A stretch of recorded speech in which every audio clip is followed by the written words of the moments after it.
The U.S. is marking 1 year since Superstorm Sandy hit the U.S. East Coast, killing at least 117 people. Sandy was the most destructive storm in the U.S. since Hurricane Katrina in 2005. On Monday, historical immigration landmark Ellis Island reopened for the first time since the storm flooded low-lying areas in New York City. But many communities are still struggling to rebuild amid complaints emergency funds have failed to reach the hardest hit. Still suffering. As of August, just under a quarter of the $48 billion, £30 billion, earmarked for rebuilding had been committed to local governments. According to Reuters news agency, federal officials have unveiled plans for a second round of disaster relief amounting to $5 billion for 5 states and New York City, and they pledged that the pace of spending would pick up after a slow start. In year 1, we all agreed the aid flowed too slowly, Senator Chuck Schumer, a New York Democrat,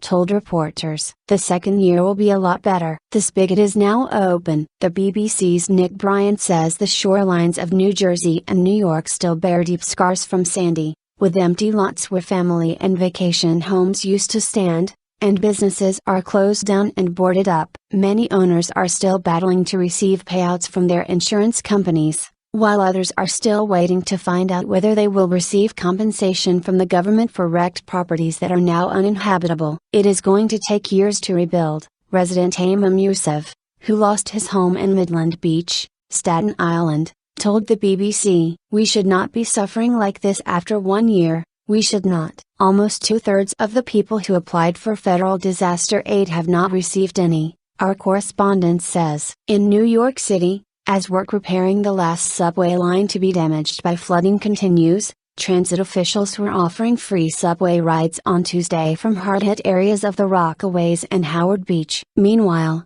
homes in Oakwood Beach, Staten Island, have been bought out under a state program that promises to turn neighborhoods wrecked by Superstorm Sandy into perpetual green space. Events are being held to mark the anniversary of the storm, including a statewide prayer service in New Jersey. At least 117 deaths have been blamed on Sandy in the U.S., according to officials. The storm also killed scores of people as it swept across the Caribbean. Millions of people were forced to flee their homes.